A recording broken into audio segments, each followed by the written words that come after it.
as far back as I can remember, it's been the car that gets talked about because it made a new look. My idea of customizing is cleaning the car off, and the Hirohata car was the first one that sort of went the other direction. It set the trend for custom cars. The other cars became mild customs alongside this radical custom. The low stance and the profile, you could tell right away it wasn't something you got from the dealer. It's the iconic Chop Merc, and the Chop Merc is the iconic custom car. It was the top, it was the best. The car made such an impact, it broke new ground. Right now today, they can customize 51 Mercurys over and over again, and nothing's going to top that car. It's the one.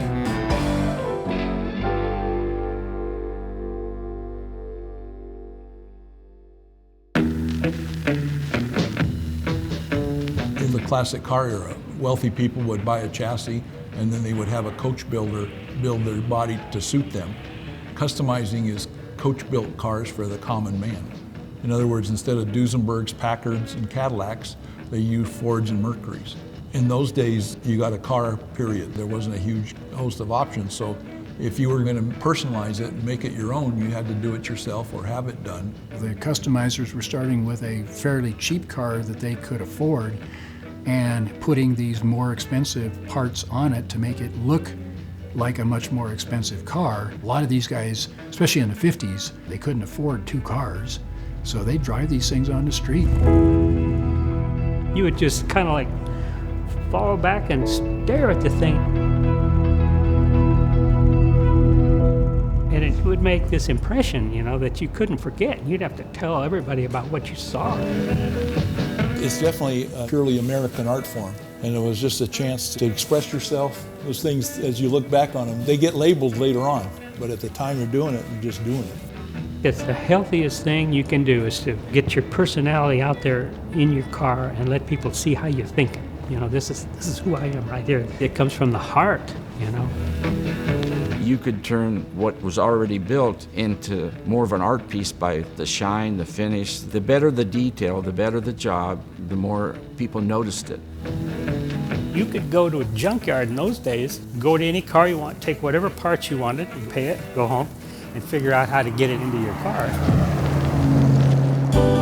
Custom cars didn't develop until pretty much after the war, when these early hot rodders had some war pay. They were starting meaningful jobs. A lot of the soldiers were into racing, and that's how a lot of these cars came about. There was a different kind of group of guys who gravitated to the customs. Customs cost a lot more to build than a hot rod. You know, you can build a hot rod with wrenches and a welder, but you got to know in a custom car metal shaping and leading and all that kind of stuff, let alone the custom upholstery. The drive-in was usually the place where you went and showed your car off. The guys that were looking for girls went in the customs. The guys that were looking for racing went in the hot rods. In a custom car, you could pick up the nice chicks that didn't want to go get their hair blown in a roadster. The 50s, man, you just thought everything was going to be great, you know. You had a lot of fun with your car. There wasn't so many people. You could get out on the streets and you drive around, listen to the music, you know, and the sound would come on the radio. You know, it might want to go faster, make you want to go slow. They had car clubs, and they had a car show, you just had to be there. You'd see these roadsters and race cars and custom cars and the colors, and it's just neat. It was a good time. Things that are essential in a custom car, lowering definitely makes the car look sleeker, makes it have a better appearance. In show categories, radical means chopped, channeled, or sectioned. Chop is you take a section out of the roof and lower it back down. Channel is lowering the whole car over the frame, and section is taking a strip of metal all the way around the side of the body to lower the profile.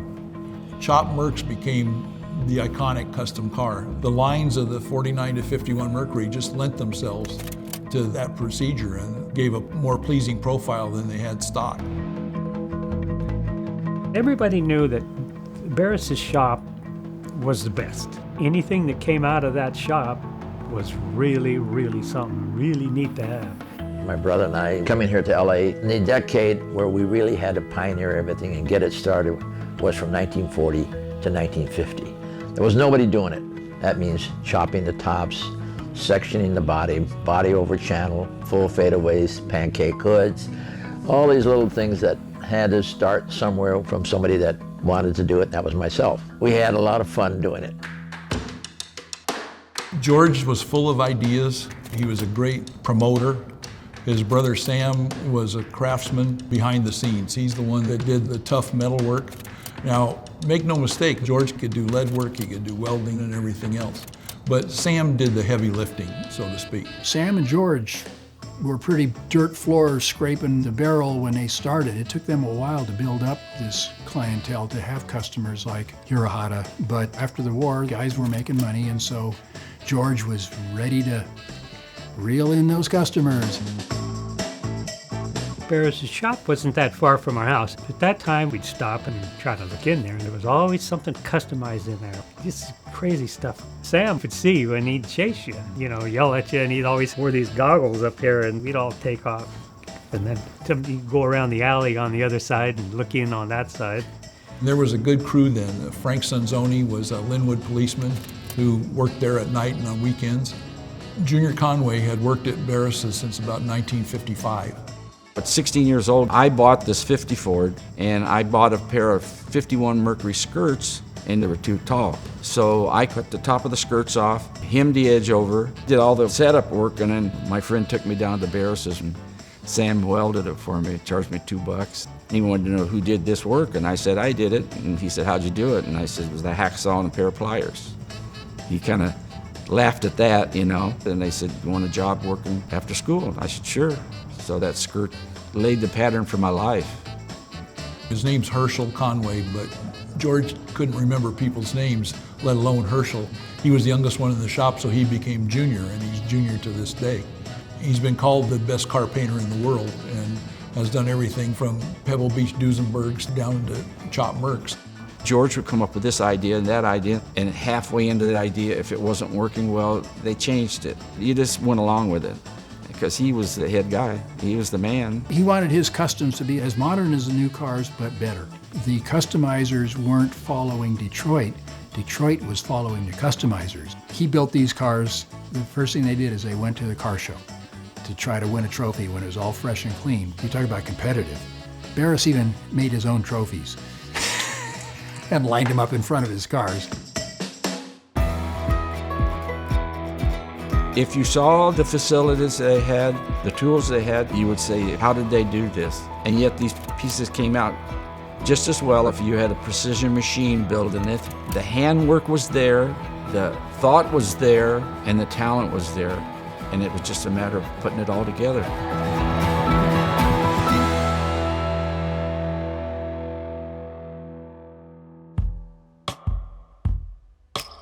It's not just a car. That's pure art.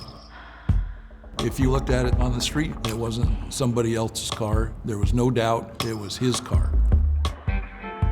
Bob Hirohata, his family owned a large insurance agency in Little Tokyo. He was very quiet by nature. He owned a couple of parking lots downtown LA, and so he had more bucks than the guys building Model A's and Model T's.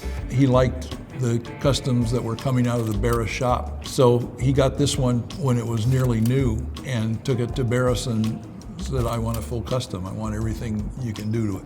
So it was like having a new Lexus or something today and just cutting it all up. They felt that they had the best customer that could come in, that could afford it, and then give them the space to do it. He wanted his own distinctive custom car, that if somebody looked at it, that's Bob Hirohata's Merc. Hirohata brought the car in when it was new, and in typical Barris style, he was bringing in other cars with down payments, little jobs getting them out fast, and sort of piddling on this one. And then finally, Hirohata said, well, I want it for the Motorama this year. They built that car basically in about 2 weeks. It made it, but it was a lot of late nights to get it there. There was probably as many as 10 people working on that car at one time. It took 2 upholsterers to get it done in time to get in the show. If you go and look at it closely and you look at the scoop on the left side and you look at the scoop on the right side, they're not the same. Because one guy was making this one and another guy was making this one. But as Von Dutch said, you can't see both sides at the same time, so it doesn't matter. It obviously made it and was a big hit in the 52 Motorama. When they built the Hirohata Mercury, he did things that other people weren't doing. The Hirohata Merc was the first 49 to 51 Merc that they made into a hardtop, but they took it way further than that.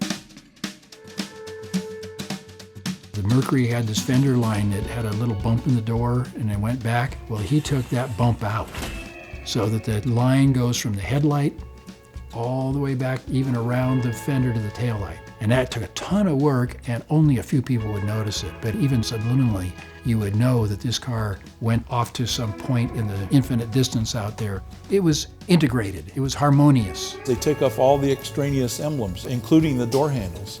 And the people that didn't know, they go, well, how do you get in it? You know, and it had electric solenoids with a hitting button. It just gave such a clean, pure appearance.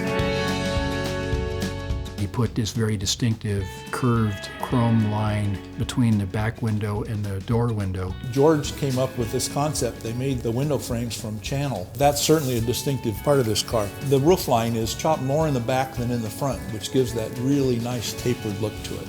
It was the first one to have the Buick side spear on it like this. It became emblematic on custom Mercurys. I think it was the first floating grille. It was made out of parts from a 51 Ford, and then they wanted the parking lights to be separate from it, so you give the feeling of width. And the French headlights. Normally this headlight bucket would bolt on and there would be a seam there.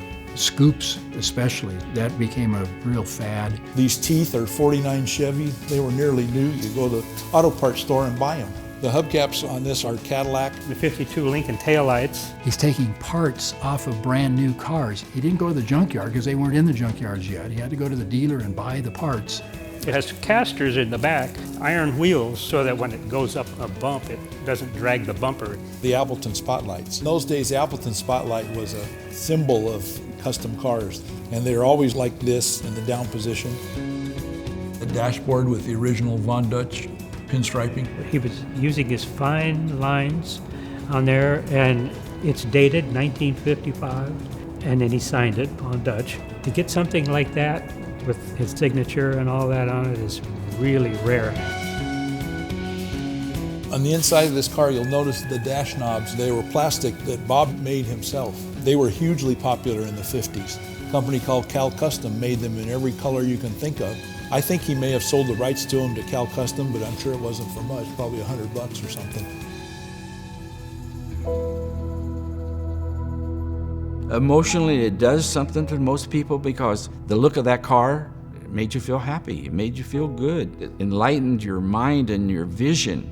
The earlier Customs were always dark colors. They were black or dark maroon or purple, but he wanted to do something different. He came up with what he called ice green. Most of the car was painted this pastel, no metallic green. Then the two-tone, putting the dark green below, made the car visually lower, and it really had an impact. This thing came into the show floor and everybody went, whoa, that's different. You know, so he created the new. The Barris crest was kind of a badge of honor. That really stood for something. George took that car and made it so different that it was a landmark change for customizing. That car is the most amazing custom-built car that I know in existence. This car made enough of an impact that it was known across country. It was on the cover of several magazines right off the bat. It was even in Hot Rod, which didn't do a lot of custom car coverage. The thing that's really significant about the Hirohata car is it epitomizes what car shows resulted in, especially in the custom car judging. It showed the trend of more is better rather than less is more. That car dominated everything during that time. Bob Hirohata really did a lot to make customs prominent. That car was kind of an everyday car for him for a long time. He went to all the local shows. He liked to go to Vegas and gamble, and he'd jump in that car and drive up to Vegas. He wore the seat out. In 1953, he drove the car to Indianapolis. That made a great story in Rod and Custom magazine about when we pull in the gas station, the guy came running out with a jack. Oh man, he says you got 4 flat tires, you know, people never saw anything like this. Of course, he got Best in Show trophy at Indianapolis. And on the way home, he hit the Detroit Autorama. He hit about 4 or 5 car shows on the way back. They repainted it in '55 and added a lime gold metallic where the light green was, and that was for a movie called Running Wild with Mamie Van Doren. You figure the car thieves were young. All right, they're not just young, they're tough. After a while, he kind of got bored with it, which everybody does with the custom cars. They become work.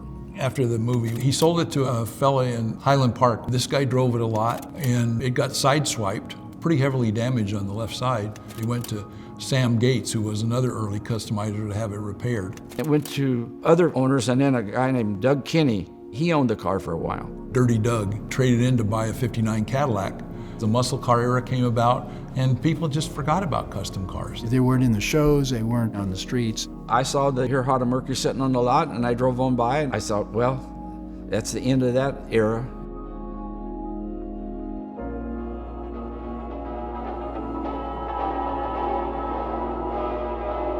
On that lot is where Jim McNeil found it in 1959.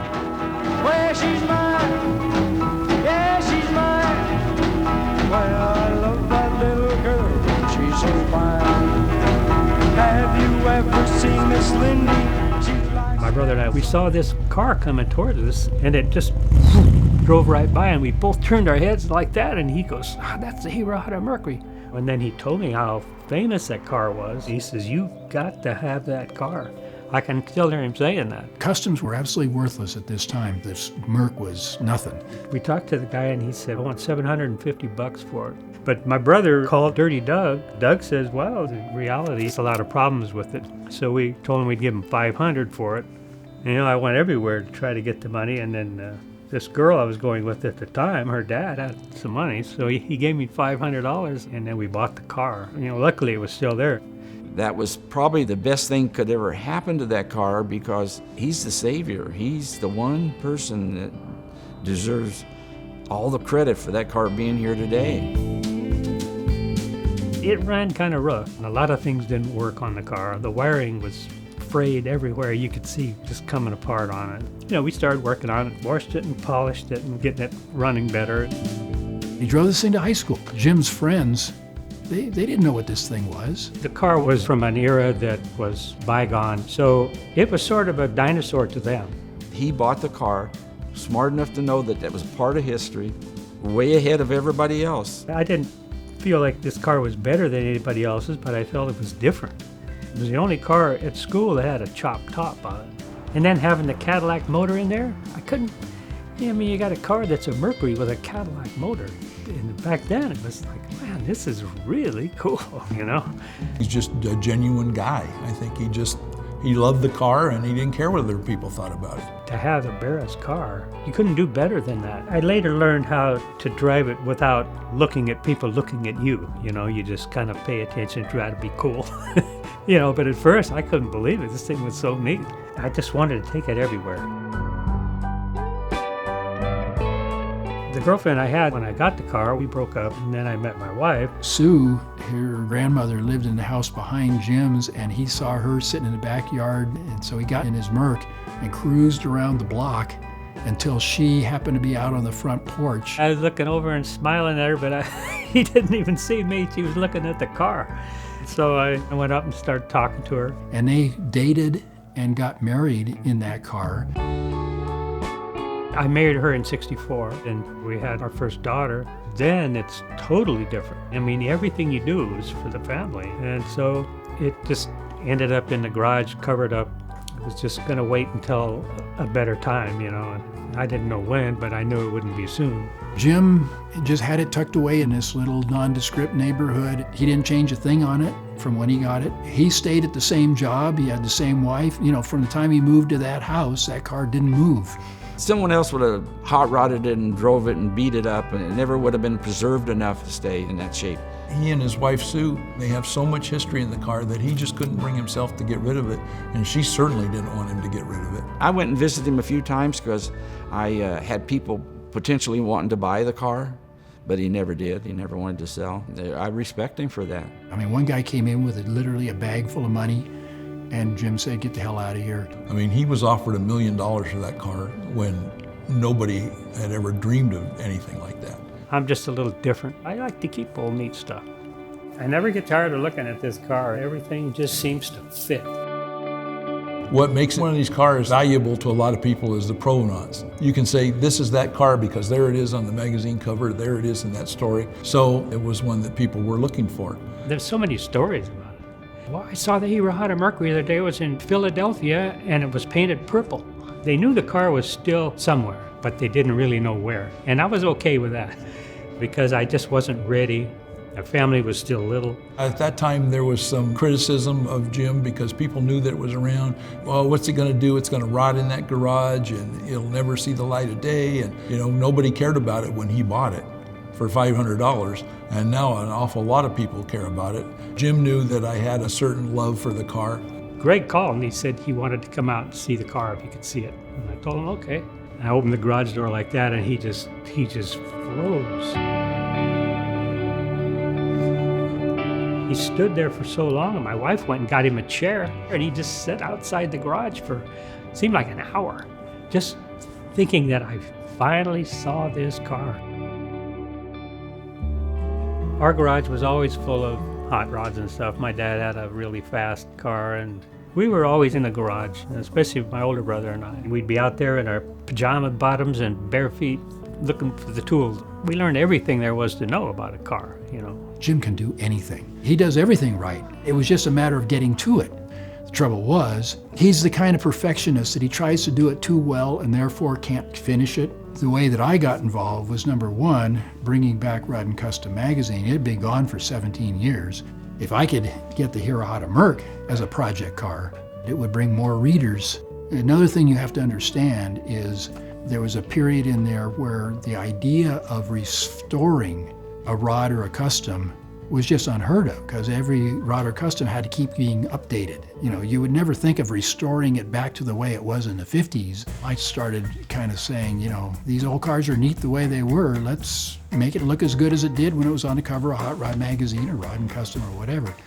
I knew that two people knew where the Hirohata Merc was and they wouldn't tell me. I badgered both of them until finally one of them gave me a phone number. I just called up Jim blind one night and I said, hi, I'm Pat Ganal. I'm the editor of Rod and Custom magazine. We've done a couple of project cars. If you would agree to let me help you restore it. And Jim's going, no, I don't really think so. And I said, wait a minute, Jim, I don't think you understand. If we make it a project car for Rod and Custom, that means I get you everything for free. And Jim goes, oh, tell me more. It was like a weight off that I'd had things I've been carrying around with me, and that's what got me going, finally.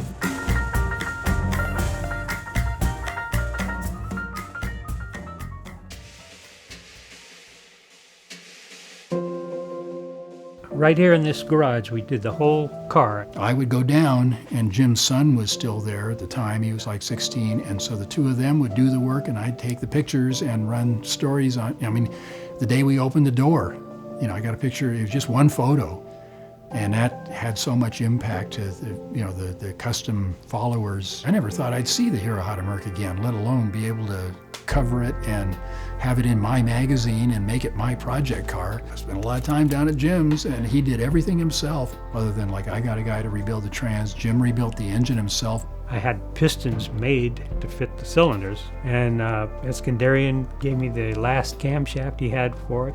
He was adamant that it be restored to the way it looked in 1953. When he took the dash apart, there was Bob Hirohata and George Barris business cards that were keeping the speaker from rattling, and he put those back in it when he put it back together.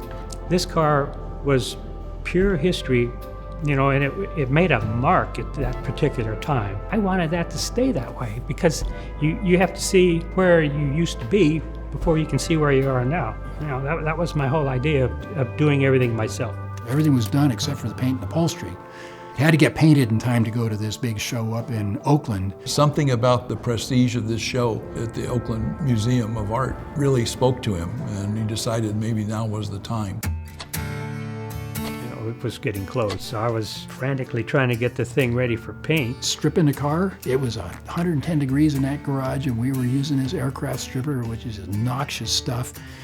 And Sue even saved all the scrapings and made earrings out of them. My wife has a pair of earrings that are made out of the original paint scraped off the Hirohata Merc, which are totally cool. And that's when Junior called, and he says, you're going to be cutting it kind of close, you know. And he says, I don't know if you'll be able to get it done in time. And I know I wouldn't have. He said, I always felt bad that I never got a chance to work on that particular car, because he worked for Barris when that car was finished already. But he says, I would really like to paint it for you. And I thought, man, he's a Barris guy. He's a 100% Barris guy. It was such a big piece of history. It needed to be salvaged and brought forward. I felt like it was my job to do it. I went and got the car, picked it up, brought it to the shop, and brought in all my friends, and we all worked day and night to get that thing done.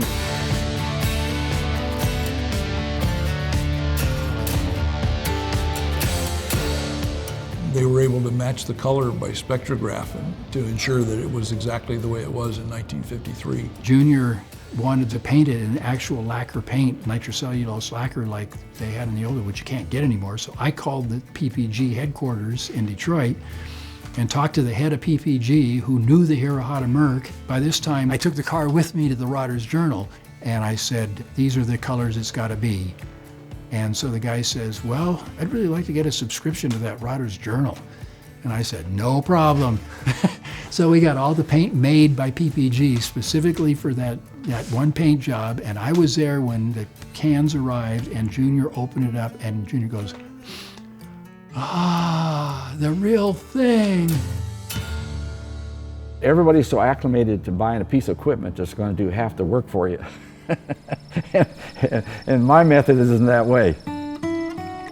I wanted to keep that particular car in the Barris family, that it's preserved with the same people that did it, the hands that put that on there.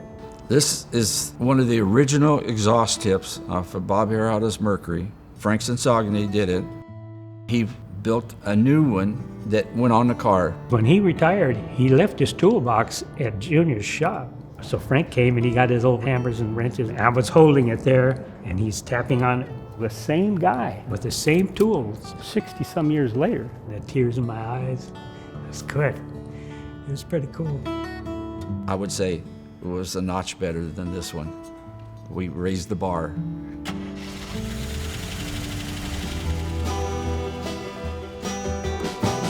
We got it ready right down to the deadline. It was just incredible. It's like everything fell into place. What we did in 1 week would take 2 months any other time. It was ready to go, except for the seats. He says, well, you know, in the old days, he says, we used to soap the windows. We just soaped the windows. I said, it'll look cool. And so we did. And then we brought it home, and my son and I, and my daughter and my wife, we got the chrome back on it and got it all put back together. We took it to Oakland, and we parked the car there next to Cadzilla. And it just looked fantastic in there. It was just so beautiful. I mean, I was working on that car almost 10 years. Then we brought it home after that and got the seats back in it. We had it in the Beverly Hills Car Show, and that was when it was all together. And really, that was our first show. And people came, and I started really feeling like, man, people really remember this car. It was so neat because they line up to talk to you. They just were so excited. I've had people cry, you know, because they haven't seen it since the early 50s, and it's exactly the same car. It just drawed people like you can't believe. I mean, these are wealthy people that normally would buy their Ferraris or their Mercedes or Porsches or whatever, and they went over to this car and said, wow, this is something. I wanted to be able to talk to every single person that was standing there. I don't know, it's hard for me to explain. It means a lot to a lot of people. It was really fun, not only to get the thing out of the garage, but to cover it finally to completion, and then see Jim take it to all these different shows and places. I mean, it's gone to Europe, it's gone to Japan. It's been really a fun thing, a family thing too, you know. Our kids are proud of it. And then eventually, of course, the car ended up at Pebble Beach, which is kind of the pinnacle of automotive exposition, is the Pebble Beach Concours d'Elegance. And and it won there also. The winner here is the one I picked to win this class. It was built in 1951 by George Barris. We raced and built cars because that's what we wanted to do. We were young engineers, young designers, and nobody would give us any recognition. We've given it both the first place in class and the Dean Batchelor Memorial Award as the most significant custom car. Winning that thing was really the highlight. I mean, that's the top. First of all, the owner's one of the nicest people I've ever met. Jim McNeil, who owns it, bought it at age 16, has owned it all this time. We all knew it was going to win. There was no question. It was the archetype. It is the definitive car, and it just doesn't get better than this.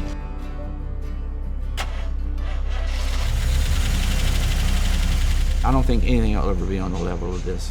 That car will be a special item forever. There's nothing to take it away. When I think about it, the Hirohata Mercury really isn't mine. I mean, I own it, but it has to do with the people. When I called up and asked all my friends to come over and help work on the car to get it done because it had a deadline, nobody said no. There's no money in it for anybody. It's just, I'll be down there and I'll help you. It was an honor. Bob Hirohata was a fortunate man. He was able to build the car. But look what it did for the rest of us. It was a tool that gave us inspiration to do this stuff. I wish that all kids would get involved in something and put your soul into it. Whether you're artistic, doesn't matter. You just do what you can with what you got. It's pride,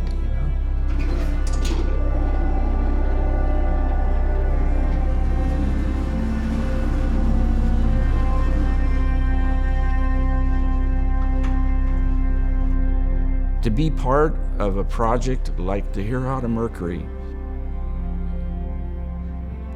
money don't buy it. It comes from here. Through that car, you succeed.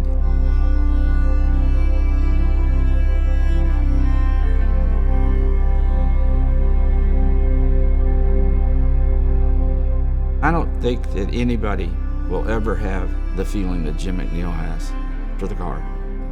It'll stay with him forever.